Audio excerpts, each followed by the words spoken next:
और चलिए आगे बढ़ते हैं। अब आपको दिखाते हैं राम मंदिर पर आज की सुप्रीम सुनवाई की पूरी कहानी।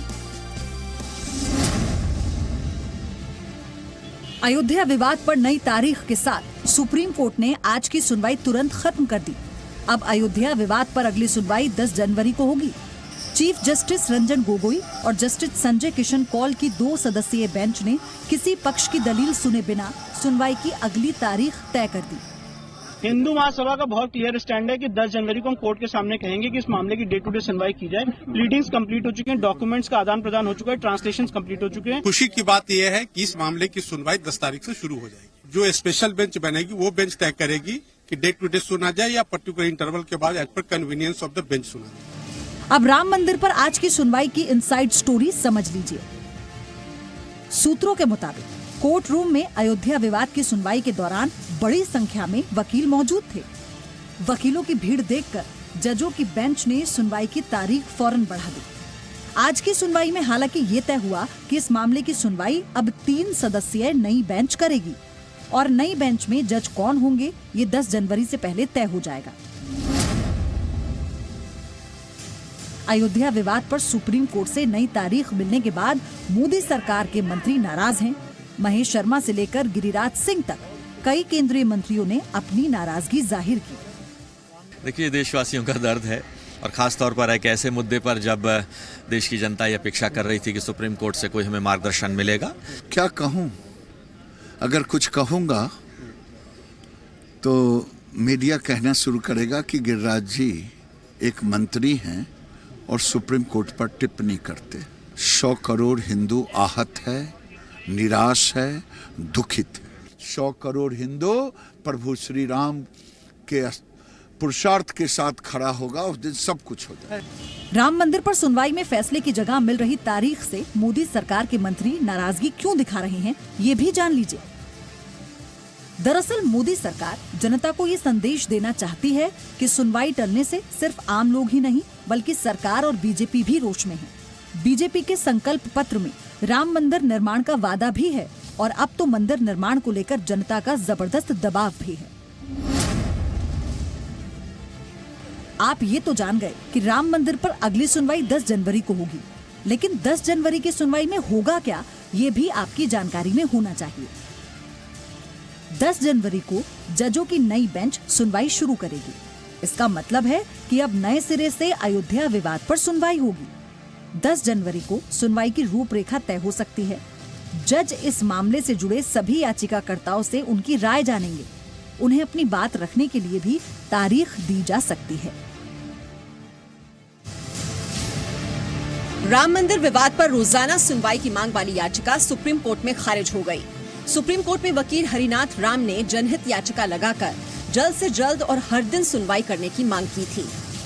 ऑनरेबल कोर्ट ने कहा कि इस मामले का अयोध्या मामले की सुनवाई के लिए हमने 10 जनवरी की डेट फिक्स कर ली, जिसमें नई बेंच इसकी सुनवाई करेगी और आपकी पिटीशन भी अर्जेंट सुनवाई के लिए है। तो इसमें 6 दिन के अंदर में आपके पिटीशन का कोई ज्यादा आगे मायने नहीं रखता है, इसलिए हमने ऑलरेडी डेट फिक्स कर दिया। उसकी सुनवाई 10 तारीख से नई बेंच करेगी। अब जल्द सुनवाई की याचिका वाली पूरी कहानी भी जान लीजिए। 12 नवंबर 2018 को सुप्रीम कोर्ट ने अयोध्या विवाद की जल्द सुनवाई से इनकार कर दिया था। इसके बाद सुप्रीम कोर्ट के वकील हरिनाथ राम ने एक PIL दाखिल करते हुए कोर्ट से मांग की थी कि इस मामले की सुनवाई जल्द से जल्द हो। याचिकाकर्ता ने कहा था कि करोड़ों हिंदुओं की मान्यता से जुड़ा मामला है और पूरा विवाद बीते 7 दशकों से अटका हुआ है। बीजेपी सांसद साक्षी महाराज ने सुप्रीम कोर्ट की निष्ठा पर सवाल उठाए। साक्षी महाराज ने कहा कि सुप्रीम कोर्ट राम मंदिर के मुद्दे को बहुत हल्के में ले रहा है। मुझे लगता है सुप्रीम कोर्ट बहुत हल्के में ले रहा है, दुर्भाग्य है ये देश का। राज्यसभा सांसद सुब्रमण्यम स्वामी और राकेश सिन्हा सुप्रीम कोर्ट के रुख से हैरान हैं। मैं कहता हूं कि मंदिर बन जाए और पता नहीं कब ये फैसला होगा सुप्रीम कोर्ट में, ये टाइटल सूट वाला जब हो जाएगी तो जिसकी टाइटल थी उसको हम मुआवजा दे देंगे। सरकार को तो अधिकार है कि कोई किसी की भी जमीन वो ले सकते हैं। राम मंदिर पर कोर्ट से अगली तारीख मिलने के बाद लगातार राजनीतिक प्रतिक्रियाएं भी आ रही हैं। कांग्रेस के सहयोगी पार्टियों के नेताओं ने भी बयान दिए। फारूक अब्दुल्ला ने कहा कि राम मंदिर बनेगा तो एक पत्थर वो भी लगाएंगे, लेकिन उन्होंने हिदायत भी दी कि सरकार अध्यादेश ना लाए। सबके भगवान है, विश्व के भगवान है, वो सिर्फ हिंदुओं के भगवान नहीं है। जो विश्व का भगवान है तो फिर उससे किसको बैर होना चाहिए? तो कोशिश करनी चाहिए सुलझाने की और सुलझाकर बनाने की। जिस दिन ये हो जाएगा मैं भी एक पत्थर लगाने जाऊंगा, अगर आप लोग इजाजत दें। महागठबंधन बनाने में जुटी पार्टियां भी समझती हैं कि अगर मोदी के कार्यकाल में राम मंदिर बन गया तो 2019 के आम चुनाव में महागठबंधन की जीत की संभावना ना के बराबर है।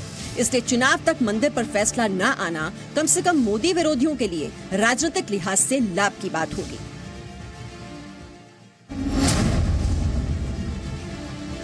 सुप्रीम कोर्ट में राम मंदिर मामले की सुनवाई टालने के पीछे कांग्रेस की साजिश है। ये आरोप है राम जन्मभूमि न्यास के अध्यक्ष रामविलास वेदांती का। जो विलंब कर रहा है ये केवल कांग्रेस के इशारे पर कर रहा है। कांग्रेस नहीं चाहती कि अयोध्या में रामलला का मंदिर बने। कांग्रेस चाहती है कि जैसे 70 वर्षों तक हमने हिंदू मुसलमानों को आपस में लड़ाया है वैसे फिर से हिंदू मुसलमान आपस में लड़ते रहे। इसके लिए कपिल सिब्बल को लगाया गया है। कांग्रेस पर शक की पूरी कहानी क्या है, इसके लिए आपको साल 2017 में जाना होगा। आपको याद होगा दिसंबर 2017 की बात है, जब कांग्रेस नेता कपिल सिब्बल ने राम मंदिर पर सुनवाई टालने के लिए सुप्रीम कोर्ट से अपील की थी। दलील दी थी कि लोकसभा चुनाव से पहले राम मंदिर पर सुनवाई चुनावों पर असर डालेगी, लिहाजा चुनावों तक सुनवाई टाल दी जाए। 2019 के पहले दिन प्रधानमंत्री नरेंद्र मोदी ने एक इंटरव्यू में कांग्रेस से ये अपील की थी कि वो राम मंदिर मामले पर कोर्ट में और रोड़ा ना अटकाए। अब सवाल ये है कि क्या प्रधानमंत्री नरेंद्र मोदी की अपील मानेंगे कांग्रेस के वकील? मैं कांग्रेस के साथियों से विशेष रूप से विनती करता हूं, देश की शांति, सुरक्षा, भाईचारे के लिए आग्रह करता हूं कि वे उनके अपने वकीलों को कोर्ट के अंदर इस मसले में रुकावट डालने वाले एजेंडा से बाहर निकालें, रुकावटें न करें। दरअसल कांग्रेस ये भूली नहीं है कि किस तरह राम के नाम पर बीजेपी 2 सीटों से 282 सीटों पर पहुंच गई, और अगर राम मंदिर पर चुनाव से पहले फैसला आ गया तो फिर कांग्रेस के लिए 44 सीटें बचाना भी काफी मुश्किल हो सकता है। वैसे ये जानना भी जरूरी है कि यूपीए सरकार ने राम को भी काल्पनिक बता दिया था। राम सेतु के अस्तित्व पर भी सवाल उठाए थे।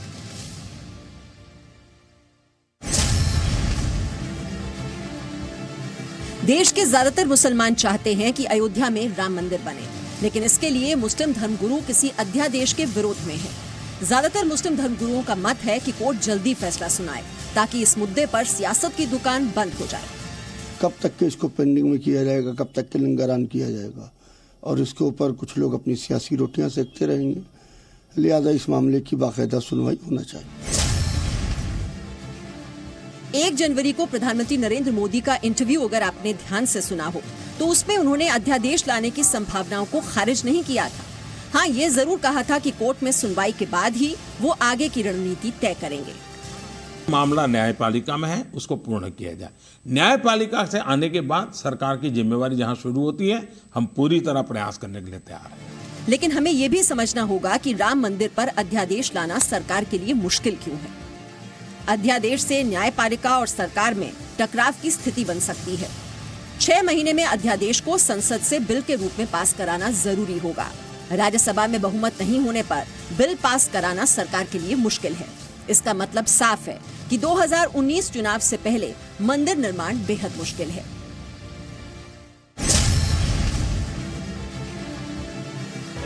विश्व हिंदू परिषद से लेकर अखिल भारतीय हिंदू महासभा और राष्ट्रीय स्वयं सेवक संघ तक सभी हिंदू संगठन जल्द से जल्द राम मंदिर मामले पर फैसले के पक्ष में है। संघ विचारक कुमार इंद्रेश ने सुप्रीम कोर्ट को आगाह किया है कि कहीं ऐसा न हो कि लोग सुप्रीम कोर्ट के खिलाफ भी प्रदर्शन करने लगे। अब ज्यादा समय तक हम इंतजार नहीं करेंगे। वीएचपी की ओर से पहले ही कहा जा चुका है कि प्रयागराज में 31 जनवरी और 1 फरवरी को होने वाली धर्म संसद में राम मंदिर पर आगे का एजेंडा तय किया जाएगा। हम जरूर चाहते हैं क्योंकि सुप्रीम कोर्ट में लगातार देरी हो रही है कि केंद्र सरकार राम जन्मभूमि पर भव्य मंदिर बनाने के लिए एक उचित कानून पास करे। सुप्रीम कोर्ट से मिल रही तारीख पर तारीख के बाद ये मानकर चलिए कि 2019 के लोकसभा चुनाव से पहले तो राम मंदिर नहीं बनने जा रहा है। बीजेपी के कई नेताओं ने पूर्व में ये दावा किया था कि 2019 में मंदिर निर्माण होगा, लेकिन ऐसा मुमकिन क्यों नहीं है, इसके पीछे की कहानी समझ लीजिए। 10 जनवरी को अयोध्या केस पर सुनवाई की रूपरेखा तय होगी। 1 से 7 मार्च 2019 के आम चुनावों की तारीख का ऐलान संभव होगा।